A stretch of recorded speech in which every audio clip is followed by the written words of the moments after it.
Assalamualaikum warahmatullahi wabarakatuh. Selamat pagi, bagaimana kabar kalian? Semoga kabar kalian dalam keadaan sehat walafiat. Pada kesempatan kali ini kita akan membahas yaitu di kasus-kasus pelanggaran hak dan pengingkaran kewajiban warga negara pertemuan kelima. Di sini kita akan pelajari tentang kasus pelanggaran hak dan pengingkaran kewajiban warga negara yang meliputi penyebab terjadinya pelanggaran hak dan pengingkaran kewajiban warga negara, kasus pelanggaran hak warga negara, kasus pengingkaran kewajiban warga negara, dan selanjutnya yaitu tentang penanganan pelanggaran hak dan pengingkaran kewajiban warga negara. Itu yang pertama ada upaya pemerintah dalam penanganan kasus pelanggaran hak dan pengingkaran kewajiban negara, dan yang kedua membangun partisipasi masyarakat dalam pencegahan terjadi pelanggaran hak dan pengingkaran kewajiban warga negara. Kita langsung saja yang pertama yaitu tentang penyebab terjadinya pelanggaran hak dan pengingkaran kewajiban warga negara. Pelanggaran hak warga negara terjadi ketika warga negara tidak dapat menikmati atau memperoleh haknya sebagaimana yang ditetapkan oleh undang-undang. Pelanggaran hak warga negara merupakan akibat dari adanya pelalaian atau pengingkaran terhadap kewajiban baik yang dilakukan oleh pemerintah maupun oleh warga negara sendiri. Misalnya, kemiskinan yang masih menimpa sebagian masyarakat Indonesia. Hal ini dapat disebabkan program pembangunan tidak berjalan sebagaimana mestinya, atau bisa juga disebabkan oleh perilaku warga negara sendiri yang tidak mempunyai keterampilan sehingga kesulitan mendapatkan pekerjaan yang layak. Pelanggaran hak dan pengingkaran kewajiban warga negara diantaranya disebabkan oleh faktor-faktor berikut. Dari yang pertama, sikap egois atau terlalu mementingkan diri sendiri. Yang kedua, rendahnya kesadaran berbangsa dan bernegara. Yang ketiga, sikap tidak toleran. Yang keempat, penyalahgunaan kekuasaan. Yang kelima, ketidaktegasan aparat penegak hukum. Dan yang keenam, penyalahgunaan teknologi. Kasus pelanggaran hak warga negara. Kasus pelanggaran hak warga negara, Anda tentunya pernah melihat para anak jalanan sedang mengamen di perempatan jalan raya. Mungkin juga Anda pernah didatangi pengemis yang meminta sumbangan. Nah, anak jalanan dan pengemis merupakan salah golongan warga negara yang kurang beruntung karena tidak bisa mendapatkan haknya secara utuh.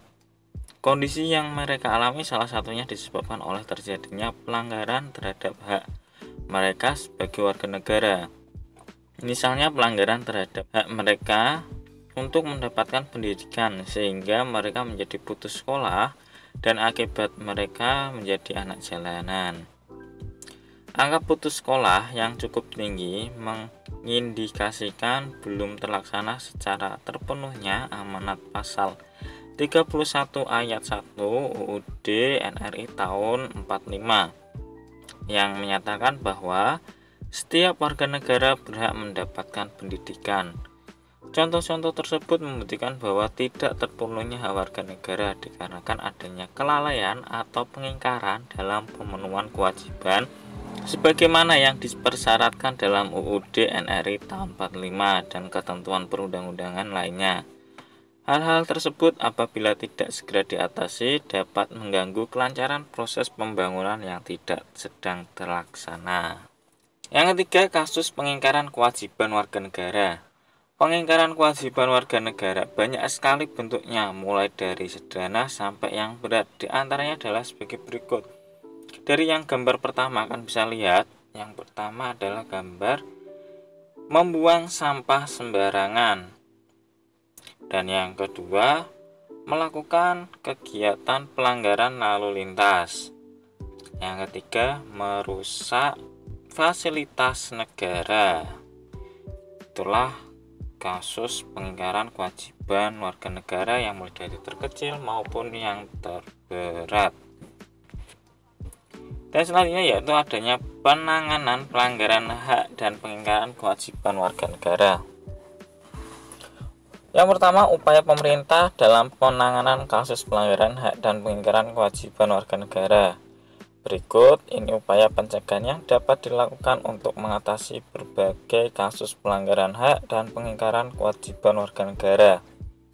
Mulai dari yang pertama, yakni supremasi hukum dan demokrasi harus ditegakkan.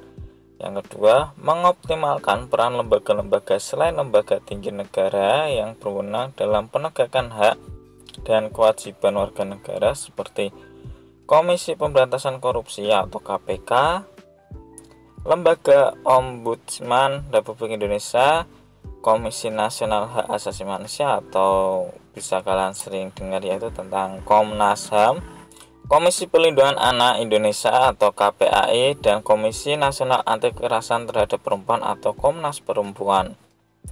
Yang ketiga yaitu meningkatkan pengawasan dari masyarakat dan lembaga-lembaga politik terhadap setiap upaya penegakan hak dan kewajiban warga negara. Yang kedua yaitu membangun partisipasi masyarakat dalam pencegahan terjadinya pelanggaran hak dan pengingkaran kewajiban warga negara. Upaya pencegahan dan penanganan pelanggaran hak dan pengingkaran kewajiban warga negara yang dilakukan oleh pemerintah tidak akan hasil tanpa didukung oleh sikap dan perilaku warga negaranya yang mencerminkan penegakan hak dan kewajiban warga negara. Sebagai warga negara dari bangsa dan negara yang beradab, sudah sepantasnya sikap dan perilaku kita mencerminkan sosok manusia beradab yang selalu menghormati keberadaan orang lain. Sikap tersebut dapat Anda tampilkan dalam perilaku di lingkungan keluarga, sekolah, masyarakat, bangsa, dan negara. Cukup sekian materi yang saya paparkan untuk pertemuan kali ini. Semoga materi yang kita dapatkan di hari ini bisa bermanfaat dan bisa jadi berkah untuk di kemudian hari. Saya ucapkan terima kasih, dan bagi kalian yang ingin ada yang ditanyakan, silakan kalian tanyakan pada guru kalian menggunakan platform yang sudah disediakan oleh guru Anda.